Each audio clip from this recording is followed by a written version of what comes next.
Hey, Catalyst crew.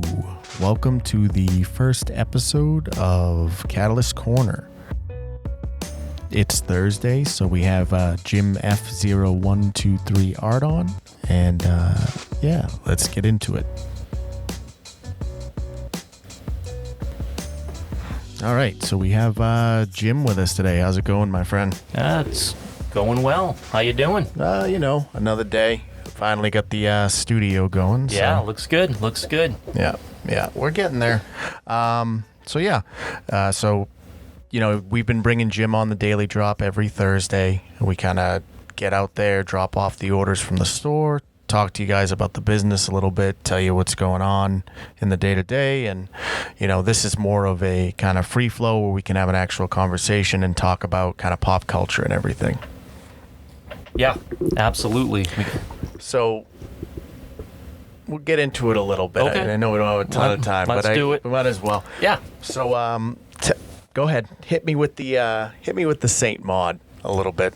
Yeah. So, this is a movie where after it's finished, you have to actually go back and rethink the entire movie over again in your mind and try to figure out exactly what you just watched. So if, one of these movies where if you don't like it spelled out for you, if you don't like to be smacked in the face with the obvious and you have to actually figure it out. Right. Yeah. So I tricked you into watching this. I Yes. think it was kind of the vibe I was getting from you earlier. Okay. All right. So tell me, I dig those type of movies like The Witch with the slow burn and everything. So No, it's not that I didn't like it. It's that maybe I was waiting for something else to happen. Almost like The Witch when it ends. right, you get kind of Black Phillip and it's almost like, oh, it ended. Maybe I was expecting something else, or it kind of an abrupt ending where, okay, it didn't end as I anticipated it to. Maybe I didn't really see it coming, so now I've got to rethink what it is that I just watched. So for me, the whole thing with The Witch and everything was I really like that sense of dread and kind of the slow burn of it all. And I would say that Saint Maud is less of a traditional horror flick because it is so rooted in reality, and it's ultimately mental illness, right? Is really what I would say the film is about. Yeah. I mean, like when she meets up with her old colleague, and she mentions about getting back into nursing and trouble in previous job. You don't really get into what that was or what that actually meant. So you kind of have to take interpretation of, okay, clearly this person ran into some difficulties doing something. You got to assume that maybe, I don't know. I mean, certainly not murdered anybody because she wasn't in jail, or they didn't lead you to believe she went to jail, but something happened where she was in trouble in that profession previously, wasn't in that job anymore, is now back in that profession. But what exactly was she doing that caused her to lose that job in the first place? And it's like, okay, you have to try to read between the lines. So for me, like the journey that I kind of went on with that flick, and the reason why I recommended it was, I believe they marketed it as like an A24 sort of flick or whatever, and I love all the A24 stuff, right? Like I'm a huge fan of The Lighthouse. I really like The Witch. Midsommar's in the same kind of vein. I'm not sure if A24 produces that one, but I like that type of stuff. And when I started watching it, the way that the trailers kind of trick you into sitting down to watch it is they do market it as like almost a horror movie with possible, like maybe possession or demons and things like that. And so that's kind of what I expected going into it. And then as it started to play out, and I kept waiting for kind of something supernatural to happen. And then when I kind of about halfway through, I kind of realized, oh, this is more of a story of, mental illness and religious fanatical kind of religion, and then by the time you take the journey and end up where you end up, right? I mean, it's just Yeah, he has a girl who, wasn't religious, and they make mention that she just found religion recently, and then all of a sudden she goes from just finding a religion to I can speak to God actually and have conversations, and he's actually guiding me through voices. It's like, oh, is that what we're doing? Like this person is divine, and she's actually hearing the voice of God, perhaps, or perhaps a demon pretending to be God. And then all of a sudden you realize, no, I don't. None of that is actually happening. It's that she's hearing just herself in her own head, and she's just crazy. And well, right, but I mean that's kind of the whole thing. Yeah. Is she crazy? Right. And then that's kind of the tease towards the end of it. It's not overtly long. I think probably, what is it, about an hour and a half? Yeah, it's a pretty short film. Right. So it's tight. It's not like it goes on. Like, that was my whole argument with Midsommar and even Hereditary to a point, is they almost feel like they go a little too long with horror. And that was another issue that I kind of had with The Empty Man as well, which I really like. But my goodness, did they have a lot to say in that flick. Yeah. I think that what's happening in a lot of movies, and we can get to another movie that's actually very short here in a second. But I think that Marvel and the Batman and some of these other movies, they're thinking, we have to give you 3 hours because we want you back in the movie theaters, and so we have to feel justified in giving you movies that are super long, so you feel like you want to go see it at the movies and feel justified for the money you're paying. But in some cases, those movies end up being a little bit longer than they need to. You get a little bit too much filler, and you really could have shortened it. And I think that the movie itself would benefit. I don't think people would complain at the end of the day when you watch some of these movies and they were shortened, they're too long. You could say, well, if they shortened it, I think the movie would be better. So I think that they're trying to make movies 3 hours now, and I don't think that that's needed.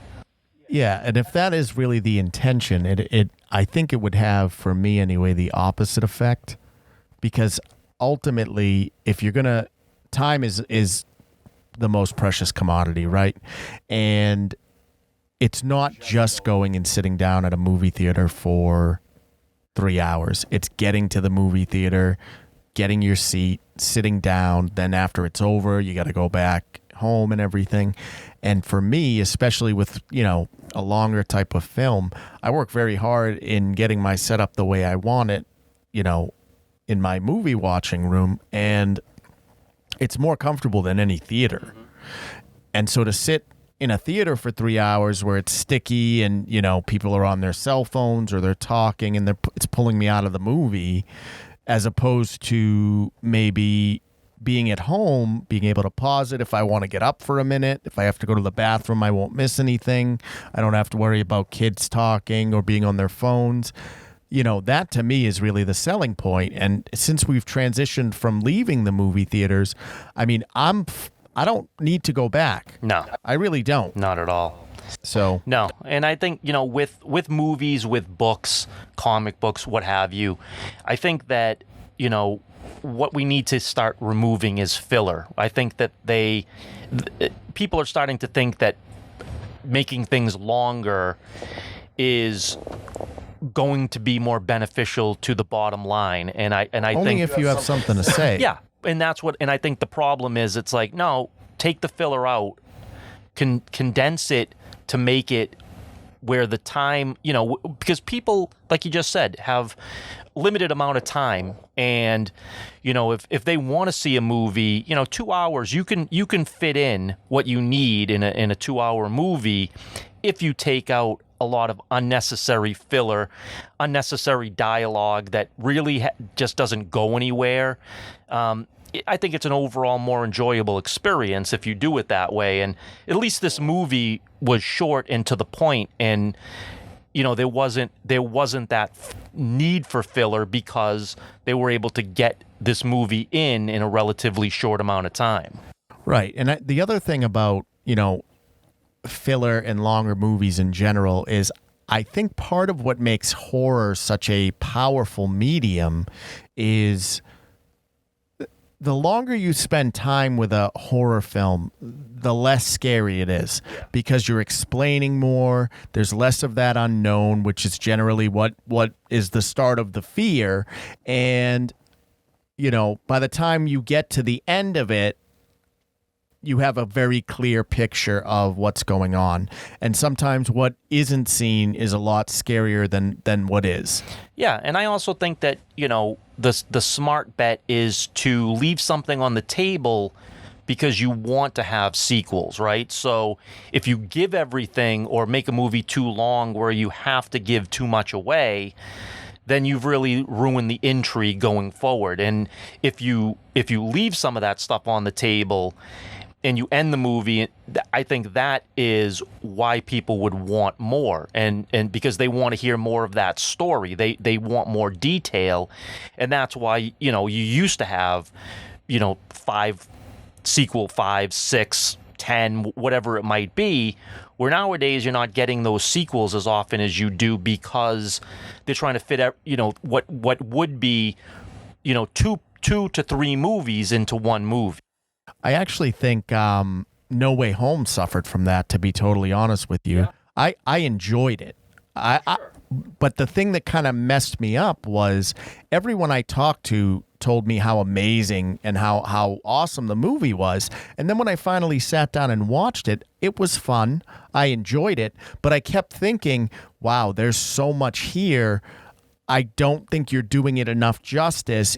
Everything would have hit a lot harder if you had more time. Yeah, I totally agree. I think that much like Infinity War and Endgame, where it was basically that was the same movie spread over 2, where you're telling that portion of the story, I think No Way Home really would have benefited by being broken into 2 different movies.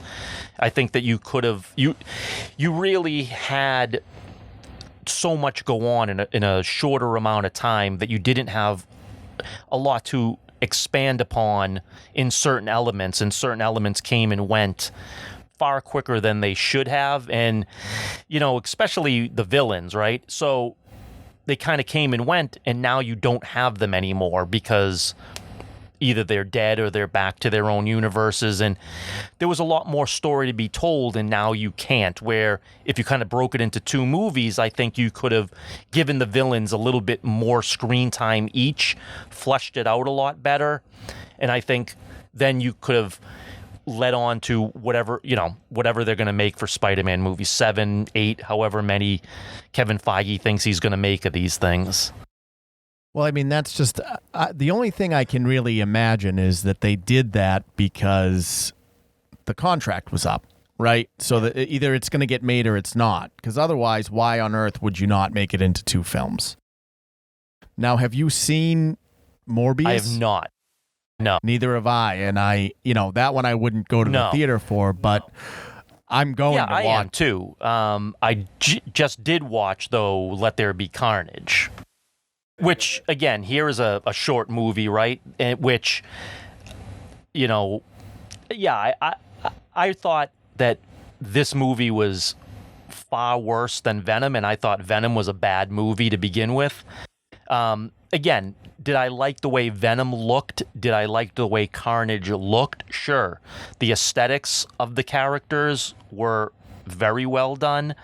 The storylines are trash. What's very interesting is generally the films that have good storylines tend to veer so far away from the original character design. And now we finally have something where they've nailed Venom as a character. Yeah. They've nailed Carnage as a character.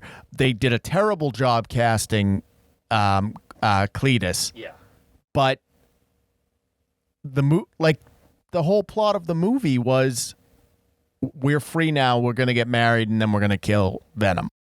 And what was ridiculous is, and this is a trope that I can't stand. What makes Carnage more powerful than Venom? The answer is nothing. They're pretty much equal. So why did Carnage absolutely just destroy Venom?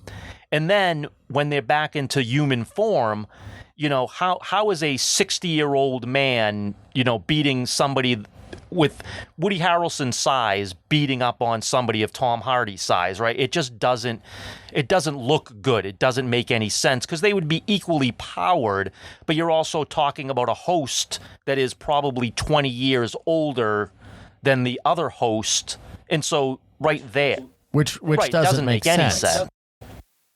So that I thought was foolish. I was very disappointed with the casting for Cletus because at the end of the day, the CGI is going to be really what make or break the symbiotes, right? So we have Cletus.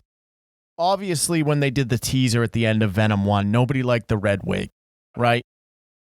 You can change the casting. Mm-hmm. You didn't have to go with Woody Harrelson. And I'm not hating on Woody Harrelson. True Detective, amazing. But again, he's an old dude.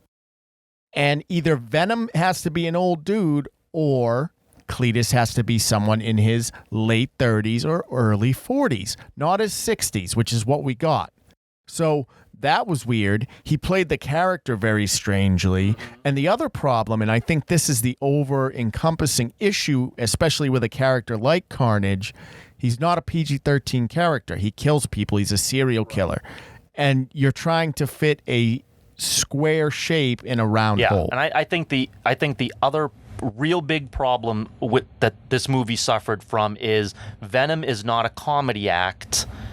And you tried to make him riff like Spider-Man does, and we have Spider-Man who does that. That's his gimmick.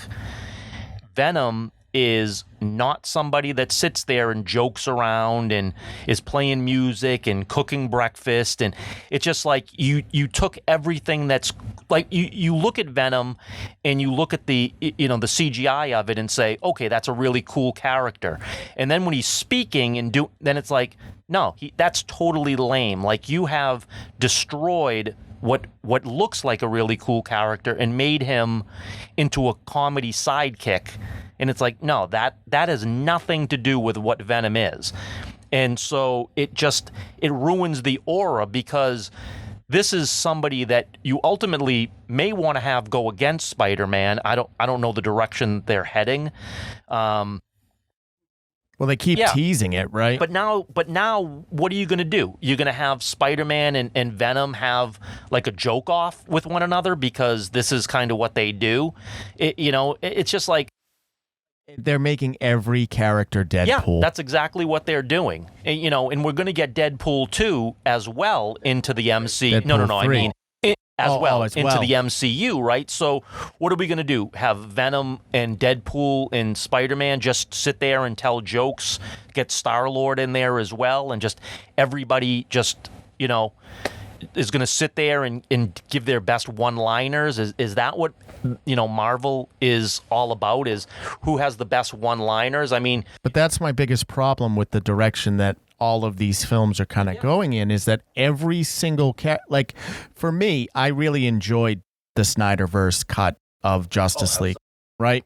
And the reason I did is because the Whedon cut felt like a shitty Avengers movie. And everybody was making jokes. Batman was making jokes. Yeah. And that's the thing. Batman is not a character that generally makes jokes. You may get one. And the whole joke of it is they're so surprised he made a joke, that's why it's funny. Instead, he's quipping through the whole film. And then in the Snyder cut, everyone took their shit seriously because Steppenwolf was a much more credible threat. Right. The problem is that everybody worries about marketing, right? So before these Marvel movies and before the DC movies, kids were buying these toys. Like these toys were selling, and they've been selling for my entire life. I was buying Venom toys when I was a so kid. It doesn't matter what, you can have these movies be hard R, not, for nudity or sexual content, but violence, a hard R, and you're not gonna diminish your return on toy sales because the kids are still going to buy the toys because they love these characters, and everybody will always love these characters.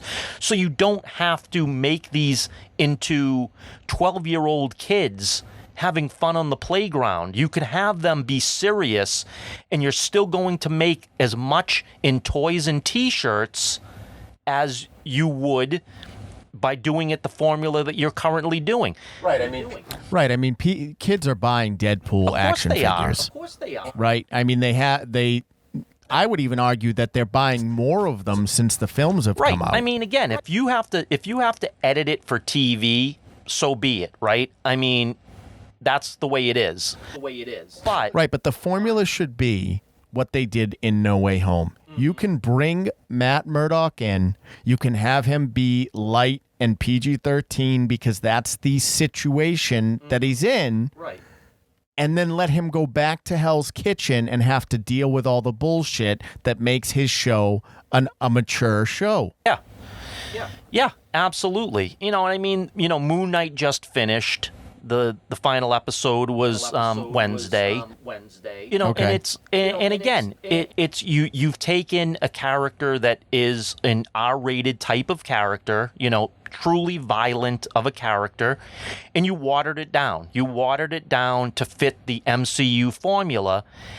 And again, yeah, it's easier to do with Moon Knight because he's not an extremely known or popular character, so a lot of people watching don't really have the backstory. They don't really know the character, so they're just going to accept it at face value. But anybody that actually is a fan of Moon Knight, that actually reads the comics, he's closer to Batman. Yeah, exactly. Yeah. But they have it's more of you're closer to Batman 66 than you are the Snyder Cut Batman. This is what the MCU does. They're making it more lighthearted and campy because they want to appeal to everybody. They want to appeal to men, women, children, just not the fanboys. And I get that. I get that aspect that you can't pigeonhole yourself to a small amount of fans. But if these fans are seeing this character for the first time, then how do you know that they're not going to accept it if you do it comic accurate? Well, so one of the biggest praises I've read about Moon Knight at this point is the depiction of DID. Yeah, they did a great job with that. Right, and that's awesome. I'm really glad that they were able to kind of give some light on that and actually portray it in a respectful and accurate way. Now, that being said, you can do that and still have the character be true to the his origins. He can still be that Batman-like figure while suffering from the DID, and I think it would even add an extra layer to it because not all personalities are sunshine and rainbows. Right, exactly. Right. And I mean, yes, this whatever it was, 6 episodes was more about the disorder than Moon Knight. Like if you're looking for a great Moon Knight show, you're not going to get it. But if you want to know about personality disorder and trauma, then they did a very good job with making you understand the complexities of it and what that, especially as a child, going through those type of traumas and what that does to you growing up. Now, I'm very much assuming that they're going to make more, right? I'm fine with this being an origin sort of season, and if you want to go as deep into the DID and all of that, but I do want to get to Moon Knight at some point. I really want to see him fighting bad guys and kind of being Moon Knight, and I don't feel like we really got that in the show. No, what you got is an explanation of the personalities. You got to know each personality and what they represent. Which has an origin is fine. As an origin, it's fine. Now you know all the different personalities and what they kind of represent in this one character. And so they've set that up. So now that you know it, now that you know what each represents, what is it? The id, the super id, that the three stages there, like that's the representation, and that's what they've given you. And so now you fully understand it. You know where each character lies, what they represent, what they mean, what their motivation is.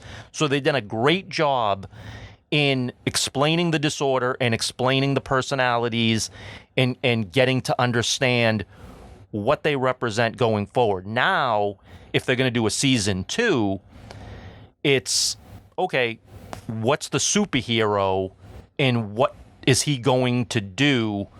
Because he's not really a superhero in this. He's just a personality.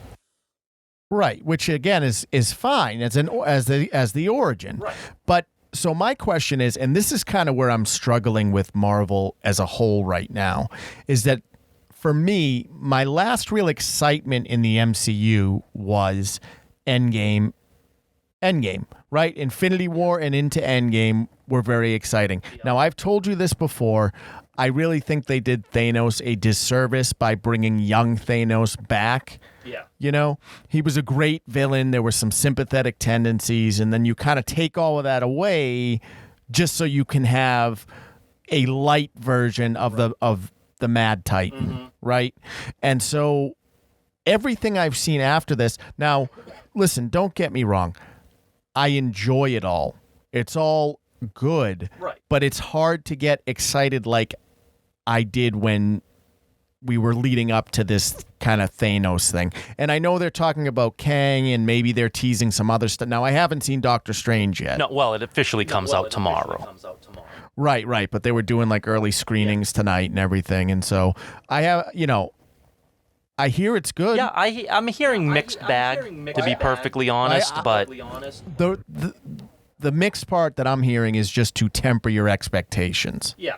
Which mine are tempered. Mine have been tempered since the end of Endgame. I don't know where we're going with everything. And what I don't like is if they are going to do Kang, I don't like that I had to watch Loki to know what's going on. So one of the big things I heard about Doctor Strange is if you haven't watched everything up to this point, then you're going to miss things. Like everything. Well, so here's the thing. When Infinity War came out, right?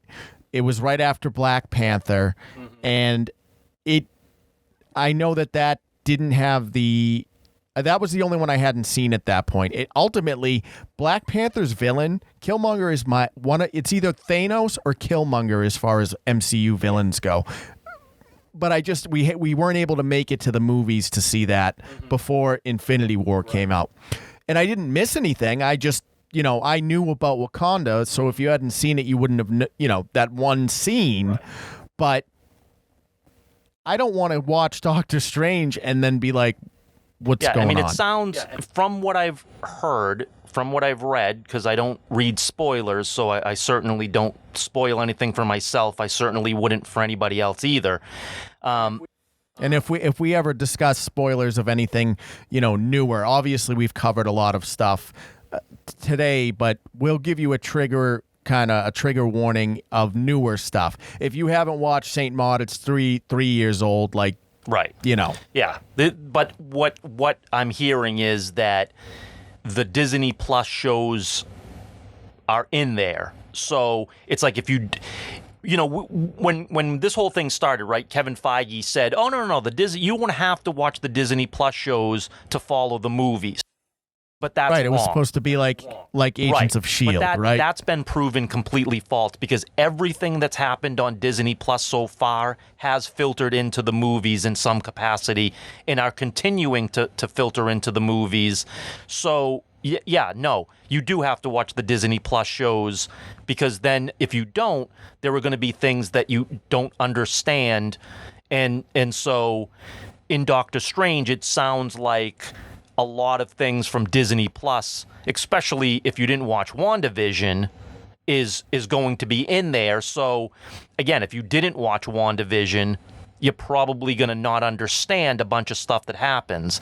And we were originally told that wasn't going to be the case. We are, now for sure it is the case. And that's fine. I mean, I have no problem with that, because they should all be interconnected and it should all count. The problem, besides, the massive amount of content, is it's the same cookie cutter formula no matter what. Movies, Disney Plus, it follows the same formula. They're all paced the same. I've got to, I think this person is an ally. They become a villain. That villain then has equal power to me, and then ultimately I win in the end. That's the formula. And the other thing is that everyone is generally safe. Very safe. Right? I mean, I think we all knew something was going to happen to Tony Stark, right? They were teasing it from Iron Man 2. Like that was something we've kind of drawn out for 10 years. Right. And the Cap getting old is understandable enough. You want to give him a happy ending, right? And what better ending than that, right? But everyone else is safe. Even Vision, who we thought was an actual casualty of war, is back. Right. So there's no consequences. No.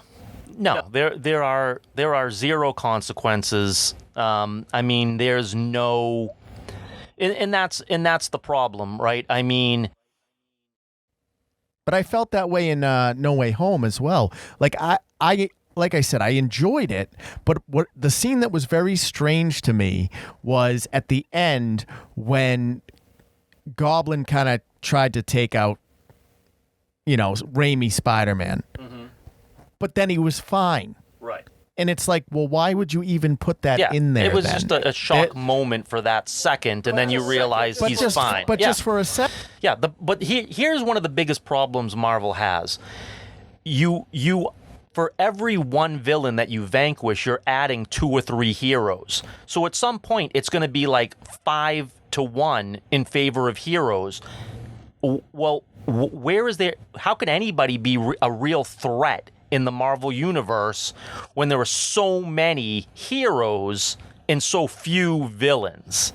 Like, if you want to aspire to be a villain in Marvel, you're going to sit there and say, well, there's right now 30 Avengers that I would have to deal with simultaneously. Well, how am I going to succeed? Yeah, now maybe somebody like Kang, who's a time traveler, who might have an army of aliens that can combat that. Yeah, maybe that person can be successful. But I mean, you introduce Kingpin, and well, how is Kingpin, if he wants to aspire to be anything more than a ground level criminal mastermind, how is he going to aspire to be anything else when he doesn't have, he's got the tracksuit mafia, which consists of like maybe 5 or 6 thugs, and that couldn't beat Daredevil alone, let alone add in 25 to 30 other Avengers that can come in and just kick his ass immediately. Right, but I mean, you have to figure that Kingpin and villains of that sort of caliber aren't going to be Avenger level threats, right? So in my mind, the only type of threats that you're going to get on an Avenger level have to be cosmic. Right. I mean, at this point, right, the only thing that can be an actual threat is going to be an alien race that has hundreds upon thousands of an army that is going to try to conquer Earth. Right. I mean, I guess you could have Doom, right? Doom could probably be an Avengers level threat, I would say. Yeah, I mean, because he's got some magical powers to him, so that makes him elevated a little bit more. But I mean, what's somebody like a yellow jacket, right? Just a guy in a suit, right? Like any Ironmonger or anybody like that. Like, it works if you only have one other hero that you're competing against, but right now, what would you know, which again, like we talked about, right? Suicide Squad, the original Suicide Squad. Well, when the Enchantress was at full power, yeah, the Suicide Squad is going to have difficulty with her. Except if you called in Superman and Wonder Woman, she would have been vanquished within 5 seconds.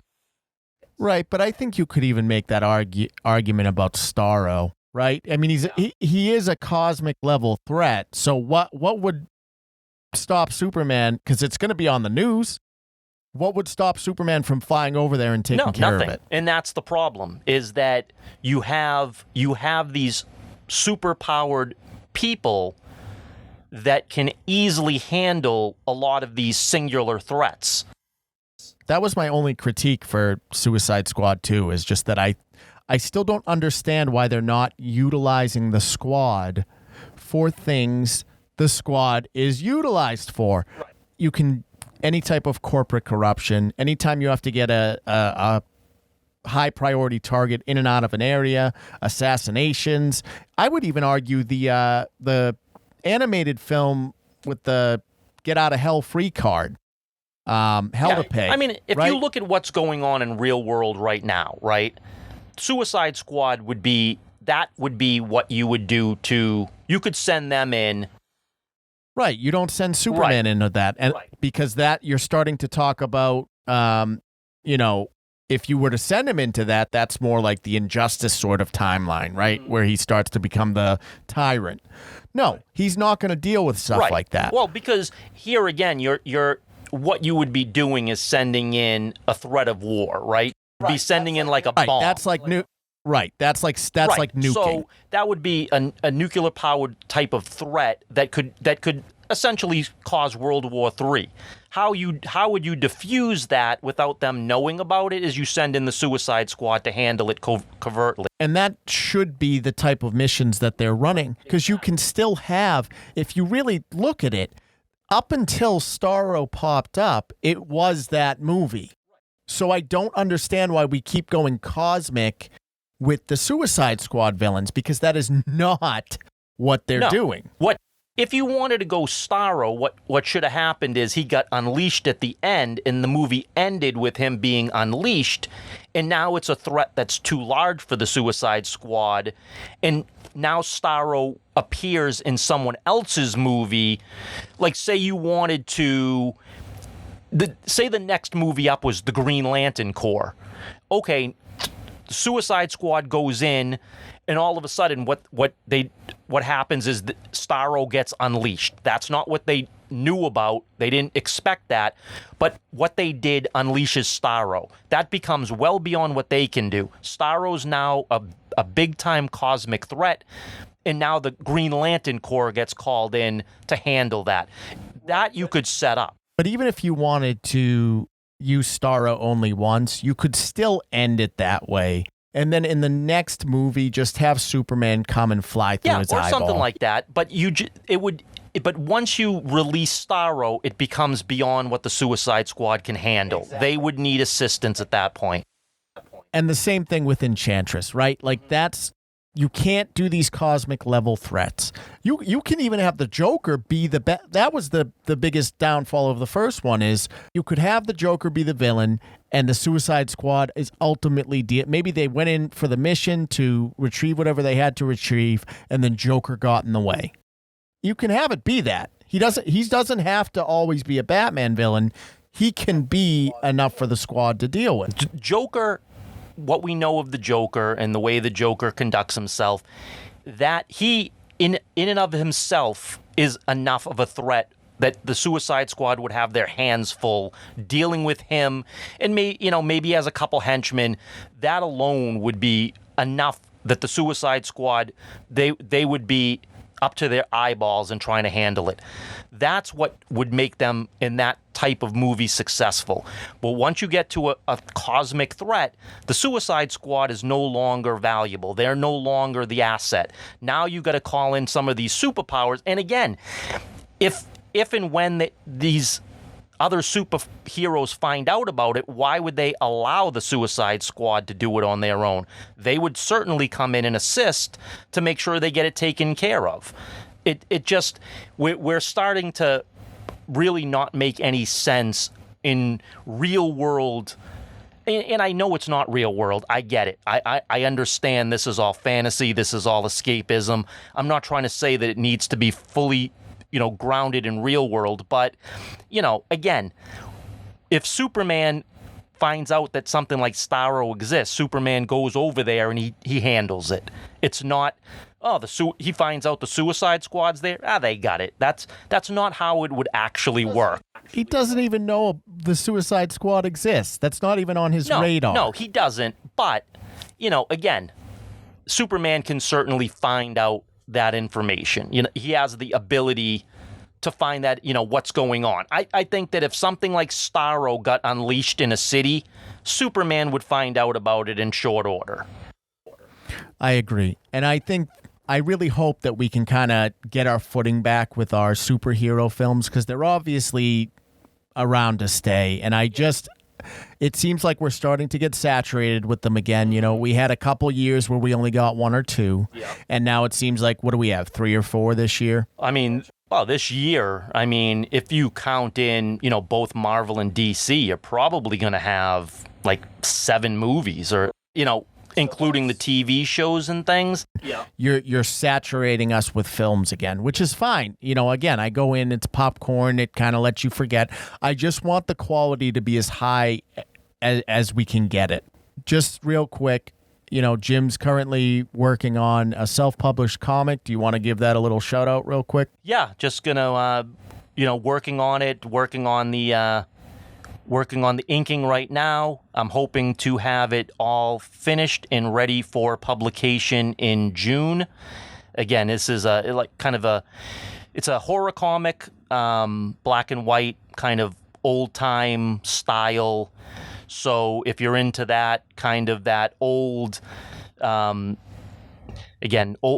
time EC type of horror that they used to put out back in my youth, then that would be something that I would hope that people might be interested in. And we'll keep you guys updated on that. We'll see if we can get some physical copies available on the store. And I know he's working with some kind of local comic shops as well to get that out to you guys. And it'll also be available on Webtoons when it drops. And we'll have links and everything so you guys can check that out. So tomorrow night, we're going to do the monthly giveaway. So every month we do a giveaway.